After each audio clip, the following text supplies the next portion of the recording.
Emotional needs అంటే ఏంటిది? Mother యొక్క టచ్ అండ్ మదర్ యొక్క ప్రేమ అండ్ తన యొక్క టైం, మెంటల్గా, ఎమోషనల్గా, ఫిజికల్గా అన్ని టైం ఉండడం. కానీ చాలా మదర్స్ ఏంటిది, ఏదో ఫిజికల్గా ఉంటారు వాళ్ళ పక్కనే, కానీ ఎమోషనల్గా అవైలబుల్ ఉండరు. ఎప్పుడు ఫోన్లో ఉండడము, ఇంకొకరితో మాట్లాడడము, గొడవల్లో దిగడము, లేదంటే వాళ్ళు టీవీ చూస్తూ ఉండడము, బిడ్డని పట్టించుకోవడం.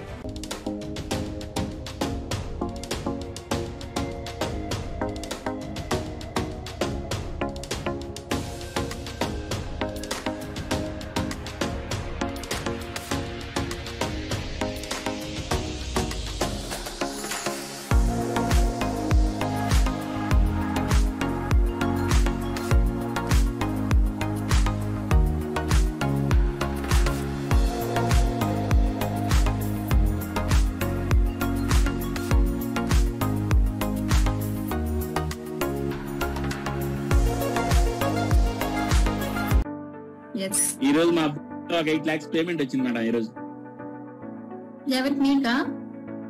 నాకా? Okay okay.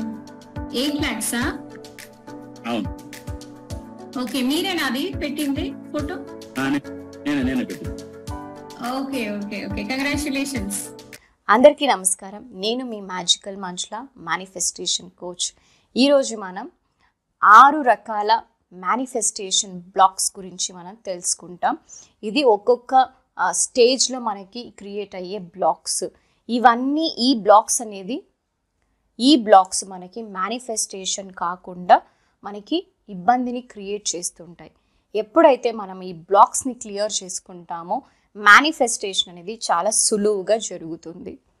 So understand. ఇప్పుడు మనం ఒక నీరు పైపు ఉంది అనుకుందాం. సో ఆ నీరు పైపు మనకి కొన్ని మధ్యలో రాళ్ళు, రప్పలు, లేదన్నా పాచి పట్టింది. అప్పుడు ఏమవుతుంది? ఆ నీరు అనేది ఈజీగా ఫ్లో అవ్వదు, మధ్యలో స్టాప్ అయిపోతుంది కదా. ఎక్కడైతే అది స్టాప్ అవుతుందో దాన్నే బ్లాక్ అంటాం కదా. సో ఎప్పుడైతే మనం ఆ రాళ్ళని, రప్పల్ని, అక్కడ ఏదైతే చెత్త ఉంటుందో దాన్ని తీసేసామంటే వాటర్ అనేది ఈజీగా ఫ్లో అవుతుంది. సేమ్ వే మనకు కూడా ప్రతి మనిషికి కూడా అబండెంట్గా బతకడము, హెల్తీగా బతకడము, మంచి ప్రేమతో కూడిన ఒక సంబంధ బాంధవ్యాలతో మనం జీవించడం అనేది మన జన్మ హక్కు. ఇప్పుడు ఎలా అయితే పైప్లో వాటర్ ఈజీగా ఫ్లో అవ్వాలో సేమ్ వే మన జీవితంలో కూడా మనకి ఆరోగ్యము, డబ్బు, ఆనందం, ప్రశాంతత ఇవన్నీ ఫ్లో అవ్వాలి. కానీ దురదృష్టవశాత్తు 99% జనాలకి ఇది అవ్వట్లేదు. మరి దీనికి కారణాలు ఏంటి, ఎన్ని బ్లాక్స్ ఉంటాయి, ఈ బ్లాక్స్ ఎలా ఫామ్ అవుతాయి అనే విషయాలు మనం డీటెయిల్డ్గా తెలుసుకుందాం. మొదటి బ్లాక్ ఎక్కడ క్రియేట్ అవుతుంది అంటే మనకి తల్లి గర్భంలో నుండి మనకి స్టార్ట్ అవుతుంది. దీని గురించి మనకి మరిన్ని మీకు విషయాలు తెలుసుకోవాలంటే గర్భ సంస్కార్ అనే ఒక వేదిక్ టెక్స్ట్లో మనకి స్క్రిప్చర్స్లో ఆల్రెడీ మనకి మన పురాతన కాలంలో ఏన్షియంట్ విజ్డమ్ ఇండియాలో ఉంది. అంటే మనకి ఇప్పుడు అభిమన్యుని కథ తెలుసు అన్నమాట. మనకి ప్రహ్లాదుడి కథలన్నీ కూడా మనకి తెలుసు. ఎలా అభిమన్యుడు ఒక పద్యం వ్యూహంలోకి వెళ్ళాలి అని తన తల్లి గర్భంలో నుండి నేర్చుకున్నాడు. అంటే ఏంటిది? తల్లి గర్భంలో ఉన్నప్పుడు మనం ఏవైతే మాటలు చెప్తామో ఆ తల్లి ద్వారా ఆ బిడ్డ నేర్చుకొని ఆ రీప్రోగ్రామ్ అవుతుంది. అంటే కండిషనింగ్ అవుతుంది అన్నమాట మైండ్ అనేది. సో మనం ఇప్పుడు ఒక తల్లి గనక తను బాధల్లో ఉంది, కష్టాల్లో ఉంది, కన్నీళ్ళలో ఉంది, పేదరికంలో ఉంటుంది, లేదా రిలేషన్షిప్లో నుంచి చాలా కష్టాలు పడుతుంది, ఆరోగ్యపరంగా తనకు బాగాలేదు అంటే ఏవైతే తన భావాలు ఉంటుందో, ఆలోచనలు ఉంటుందో ఆ బిడ్డకు కూడా పోతుంది. ఇప్పుడు మనం తెలుసు ఒక తల్లికి బిడ్డకి అంబలికల్ కార్డ్ ఉంటుంది. ఆ కార్డ్ ద్వారా తల్లి ఏదైతే ఫుడ్ తింటుందో న్యూట్రిషన్ అంతా కూడా బిడ్డకు పోతుంది. సేమ్ వే ఒక న్యూట్రిషనే పోతుందా, తన యొక్క భావాలు కూడా పోతుంది. అందుకే డాక్టర్స్ చెప్తారు ఎక్కువ స్ట్రెస్ తీసుకోవద్దండి, హ్యాపీగా ఉండండి, జాయ్ఫుల్గా ఉండండి. ఎందుకు? ఈ భావాలు అనేది ఎఫెక్ట్ చేస్తుంది. సో ఎప్పుడైతే ఈ వూంబ్ ఇంప్రింట్స్ పడతాయో అది పెద్దయ్యాక వాళ్ళకి డబ్బు రాకపోవడానికి, ఆనందకరమైన జీవితం జీవించకపోవడానికి గల కారణాలు అవుతాయి అన్నమాట. ఎంత టాలెంట్ ఉన్నా, ఎంత కష్టపడుతున్నా కూడా ఫలితాలు అనేది రావు. ఇది నంబర్ 1 బ్లాకేజ్. ఏంటిది? ఓంబ్ ఇంప్రింట్స్ అంటారు దీన్ని. సెకండ్ బ్లాక్ ఏంటిది అంటే ఇన్నర్ చైల్డ్ బ్లాక్ అంటారు, దీన్ని అంతర్శిశు గాయాలు అంటారు. మనం తల్లి గర్భంలో నుంచి బయటికి రాగానే అంటే బర్త్ నుంచి టిల్ 21 years వరకు కూడా మనము చైల్డే. మనం అనుకుంటాం ఏదో 10 ఏళ్ళు 11 ఏళ్ళు 12 ఏళ్ళ వరకు చైల్డ్ అని. యాక్చువల్గా అయితే మనము 21 సంవత్సరం వరకు కూడా మనము పిల్లలమే. ఎటువంటి అంతర్శిశువు గాయాలు పడుతుంటాయి అంటే మనం అనుకుంటాము తల్లిదండ్రుల దగ్గర నుంచి మనకి నీడ్స్ కావాలి. అదేంటిది ఫిజికల్ నీడ్స్ అంటే ఏంటిది, ఓకే ఒక ఇల్లు ఉండడమో, వాళ్ళకి పడుకోవడానికి, తినడానికి తిండి, పాలు, ప్లస్ కంఫర్టబుల్గా బట్టలు, స్నానము, క్లీనింగు, ఇవే అనుకుంటాం. ఇది ఫిజికల్ నీడ్స్ డెఫినెట్లీ కావాలి. కానీ ఒక డెవలప్మెంటల్ నీడ్స్ కావాలి అంటే ఎమోషనల్ నీడ్స్ అనేది చాలా అవసరం. ఎమోషనల్ నీడ్స్ అంటే ఏంటిది, మదర్ యొక్క టచ్ అండ్ మదర్ యొక్క ప్రేమ అండ్ తన యొక్క టైం, మెంటల్గా, ఎమోషనల్గా, ఫిజికల్గా అన్ని టైం ఉండడం. కానీ చాలా మదర్స్ ఏంటిది ఏదో ఫిజికల్గా ఉంటారు వాళ్ళ పక్కనే, కానీ ఎమోషనల్గా అవైలబుల్ ఉండరు.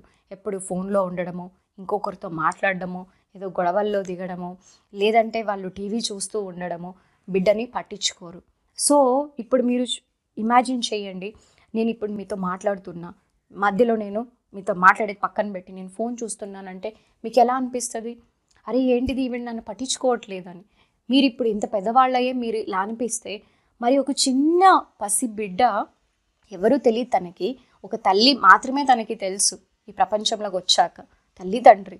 మరి మీ మీదే ఇంత హోప్స్ పెట్టుకున్న వాళ్ళు మీరు మరి పట్టించుకోవట్లేదు అంటే ఆ బిడ్డ ఏమవుతుంది? సో ఎంతో గాయాలనేది జరుగుతుంది. దీని గురించి మనం ఇంకొక వీడియోలో మనం క్లుప్తంగా తెలుసుకుందాం. బట్ ఇది కూడా ఒక బ్లాక్ అన్నమాట. ఈ గాయాల వల్ల ఏమవుతుంది, మనం కాన్ఫిడెంట్గా మాట్లాడలేము, ధైర్యంగా ఉండలేము, తెలియకుండానే ఎన్నో భయాలు వచ్చేస్తుంటాయి. అందుకే మనం వర్క్లో రిజెక్షన్స్ ఎక్కువ ఫేస్ చేస్తుంటాం. చాలా ఫెయిల్యూర్స్ అనేవి బిజినెస్లో ఎన్నో స్టార్ట్ చేస్తాం కానీ ఫెయిల్ అవుతూ ఉంటాం. డబ్బులు వస్తుంటవి కానీ కోల్పోతుంటాం. రిలేషన్షిప్స్లో ఒక స్టెబిలిటీ ఉండదు. డివోర్సెస్, బ్రేకప్స్ ఇవన్నీ ఎక్కడి నుంచి వస్తాయంటే అంతర్శిశు గాయాల వల్లనే వస్తాయి అన్నమాట. సో ఎప్పుడైతే ఇవి హీల్ చేసుకుంటామో manifestation is like cake walk అనమాట. అర్థమైందా? So this is number 2 block. And number 3 block ఏంటిది అంటే ఎక్స్పీరియన్షియల్ బ్లాక్స్. అంటే ఏంటిది అంటే మనము పుట్టిన క్రమంలో కొంచెం పెద్ద అయ్యే క్రమంలో ఏమైపోతుంది అంటే మనకి డిఫరెంట్ ఎక్స్పీరియన్సెస్ వస్తాయి. స్కూల్లో కావచ్చు, కాలేజ్లో కావచ్చు, వర్క్ ప్లేస్లో కావచ్చు. ఒకరిని ప్రేమిస్తాము కానీ వాళ్ళు మనల్ని యాక్సెప్ట్ చెయ్యరు, లేదా బ్రేకప్ అవుతుంది, లేదా ఒక డివోర్స్ అవుతుంది, ఒక సెపరేషన్ ఉంటుంది, లేదంటే మీకు నచ్చిన వాళ్ళు భూమి నుండి వదిలిపెట్టి వెళ్ళిపోతారు. ఇలా ఎన్నో రకాల విధంగా బిజినెస్లో లాస్ అవ్వడం, జాబ్ని కోల్పోవడం, ఇలా ఎన్నో రకాల ట్రామా అనేది జరుగుతుంది. దీన్ని ఎప్పుడైతే మనం కరెక్ట్గా హ్యాండిల్ చేయలేమో అప్పుడేమవుతుంది అంటే మనకు ఒక మెంటల్గా యాంగ్జైటీ, డిప్రెషను, ఇవన్నీ స్ట్రెస్ ఫామ్ అయిపోతాయి. మనం అనుకుంటాం ఇవన్నీ నార్మల్ అని, కానీ ఇవన్నీ నార్మల్ కాదు. ఈ మానసికంగా ఎప్పుడైతే మీరు క్లారిటీ ఉండదో అప్పుడు మీ వర్క్లో మీరు ప్రొఫిషియెంట్గా ఉండలేరన్నమాట. మీరు కరెక్ట్గా ఎఫిషియన్సీ ఉండదు, ఎఫిషియెంట్గా పని చేయలేరు, ప్రొడక్టివ్గా పని చేయలేరు అనమాట. సో ఈ విధంగా మీకు వర్క్ అనేది చాలా ఎఫెక్ట్ అవుతుంది. దాంతో మీరు వర్క్ సరిగ్గా చేయట్లేదంటే అబ్సల్యూట్లీ మీకు సక్సెస్ రాదు అంటే డబ్బులు కూడా లేదు. సో ఈ విధంగా మీరు ఇబ్బందులు పడుతుంటారు. మరి దీనికి గల సొల్యూషన్ ఏంటి? ఆ ట్రామాని రిలీజ్ చేసుకొని ఈ బ్లాక్స్ ఎక్కడున్నాయి, నా లైఫ్లో ఎటువంటి బాధాకరమైన సిట్యువేషన్ జరిగాయి, ఆ మెమరీస్ నన్ను ఇంకా ఎలా ఇబ్బంది పడుతున్నాయి, వాటిని గుర్తించి మనం హీల్ చేసుకున్నట్లయితే మేనిఫెస్టేషన్ చాలా ఈజీ అవుతుంది. అండ్ ద 4th వన్ ఏంటిది అంటే మనకి పితృదోషం అంటారు, ఫ్యామిలీ కాన్స్టలేషన్ అంటారు, ఇంకా యాన్సిస్ట్రల్ బ్లాకేజెస్ అని అంటారు. అంటే ఫర్ ఎగ్జాంపుల్ మీరు చాలా మంచిగా చదువుకున్నారు, మంచి టాలెంట్ ఉంది, ఇంత చేస్తున్నా కూడా మీ బిజినెస్లో మీకు సక్సెస్ రావట్లేదు, లేదా మీ కెరియర్లో సక్సెస్ రావట్లేదు, సమ్ రిలేషన్షిప్ హెల్త్ ఇష్యూస్ ఉన్నాయి అంటే ఇంక చైల్డ్హుడ్ బాగుండొచ్చు, మేబీ బాగున్నా కూడా ఇప్పుడు మీకు ప్రాబ్లం ఉంది అంటే it could be coming from me ancestral లైన్లో వస్తూ ఉండొచ్చు. యాన్సిస్ట్రల్ లైన్ అంటే ఏంటిది? మీ తాతలు, మీ ముత్తాతలు, నానమ్మలు, అమ్మమ్మలు, అత్తను, బాబాయో, పిన్నో, మామో ఎవరో ఒకరు ఈ విధంగా నష్టపోయి ఉంటే మనం కూడా ఏమవుతుంది, వాళ్ళ బ్లడ్ మనలో ఉంటుంది కదా, మన డిఎన్ఏగా. ఇప్పుడు మనకి ఒక డాక్టర్ దగ్గరికి వెళ్ళి ఒక బీపీ ఉందో షుగర్ ఉందో అని వెళ్తే మీ తాతకు ఉందా, మీ నానమ్మకు ఉందా, మీ అమ్మకు ఉందా అని అడుగుతారు. అంటే ఏంటి, ఫ్యామిలీ హిస్టరీ చెక్ చేస్తారు. సేమ్ వే మనకున్న రోగాలే కాదు, remember that money issue, relationship issue, separations, abortions, miscarriages ఇవన్నీ కూడా మనకి ఇప్పుడు జరుగుతుంది అంటే అవి ఆల్రెడీ ముందు తరాల్లో ఉంది. సో అది క్యారీ ఫార్వర్డ్ అవుతుంది మన డిఎన్ఏలో. ఇప్పుడు ఈ డిఎన్ఏలు కూడా మనం మార్చాలి. ఎలా మార్చాలి?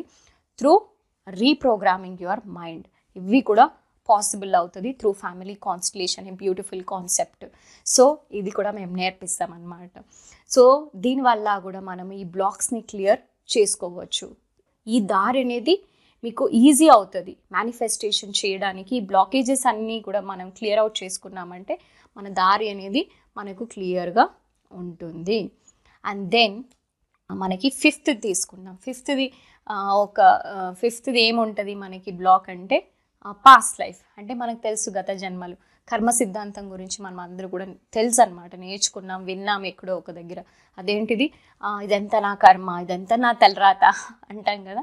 సో ఈ కర్మ అంటే ఏంటిది అంటే మనకు తెలుసు, ఓహో వీళ్ళు ఎంత పుణ్యాత్ములు, మంచి లైఫ్ లివ్ చేస్తే ఏమంటాం మనం, వీళ్ళు ఎంత పుణ్యాత్ములు అంటాం. ఏదో బాలిన్ లైఫ్ లివ్ చేస్తుంటే మనం ఏం చెప్తాం, వీడు ఎంత పాపాత్ముడో, ఏం పనులు చేశాడో, ఎంత చండాలంగమైన లైఫ్ బతుకుతున్నాడు అంటారు. సో మనం ఏమైతే ఇస్తామో యూనివర్స్లోకి అదే మనకి తిరిగే వస్తుంది, అవునా కదా. సో మనము మంచిని మీరు ఇచ్చారు అంటే మీకు మంచిదే తిరిగి వస్తుంది. మనం చెడ్డి ఇచ్చాము, మనం చెడ్డే వస్తుంది. మీరు అనుకోవచ్చు, మేడం ఈ లైఫ్లో నేను చాలా మంచి పనులే చేశాను. What about next life, past life? Past life కథ ఏంటిది? మీరు గత జన్మల్లో ఏం చేసి ఉంటారు మీకు తెలుసా? మరి అదన్నీ బ్యాలెన్స్ ఉంది కదా. ఇప్పుడు మనం క్రెడిట్ కార్డ్ తీసుకొని అవన్నీ వాడేసాము, కట్టాల్సిందే కదా. ఆ నెలలో కట్టకపోయినా నెక్స్ట్ నెల కట్టాలి, నెక్స్ట్ నెల లేదంటే ఇంకో నెల అయినా మనం కట్టాల్సిందే. అది ఎప్పుడో ఒకప్పుడు క్లియర్ అవుట్ చేయాల్సిందే. క్లియర్ అవుట్ చేయకుండా ఉండడానికి వీలుండదు. సేమ్ వే మన కర్మలు కూడా అంతే అన్నమాట. సో మనం ఏమైతే చేస్తుంటామో దాన్ని అనుభవించాల్సిందే. ఇప్పుడు మీరు మేనిఫెస్టేషన్ అవ్వట్లేదు అంటే ఒక పాస్ట్ లైఫ్ కూడా మీకు ఇంపాక్ట్ చేసే అవకాశం ఉంటుంది. సో ఎప్పుడైతే మీరు దీన్ని క్లియర్ అవుట్ చేసుకున్నారంటే ఈ పాస్ట్ లైఫ్లో జరిగిన ఏదైతే మిమ్మల్ని ట్రిగ్గర్ చేస్తుందో ఇంకా మేనిఫెస్టేషన్ అనేది చాలా సులువు. I think this is fifth one, you understood.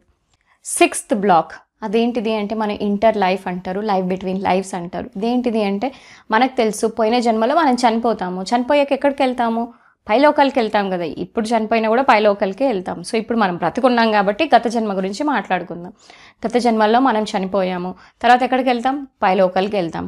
పైలోకంలో ఏం చేస్తాం, మనము ప్లాన్ చేసుకుంటాం. సో ఈ ప్లానింగ్ ఎందుకు అవసరం అని చెప్తారు.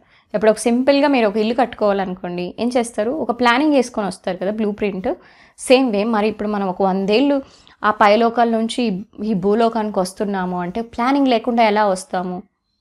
ప్లానింగ్ ఉంటుంది కదా. మనం ఇప్పుడు ఇల్లు కట్టాలంటే ఇక్కడ ఓకే వాష్రూమ్ ఉండాలి, బెడ్రూమ్ ఉండాలి, హాల్ ఉండాలి, కిచెన్ ఉండాలి, పూజా రూమ్ ఉండాలి అని ఎలా ప్లాన్ చేసుకుంటామో ఇక్కడ కూడా అంతే.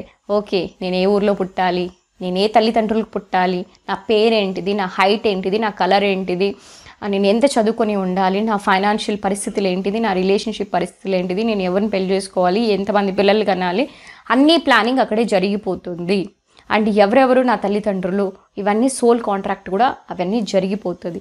అక్కడ గనక మీరు రాసుకుని ఉంటే నేను అప్పుల బాధల్లో పడాలి, లేదా పావర్టీలో నేను ఉండాలి, నేను రిలేషన్షిప్ ఇష్యూస్ ఫేస్ చేయాలి అని రాసుకుని ఉంటే మీరు ఇప్పుడు దాన్ని అనుభవిస్తున్నారు అన్నమాట. అందుకే నా తలరాత బాగాలేదు, నా ఫేట్ బాగాలేదు, నా డెస్టినీ బాగాలేదు అని మనం చెప్తూ ఉంటాం.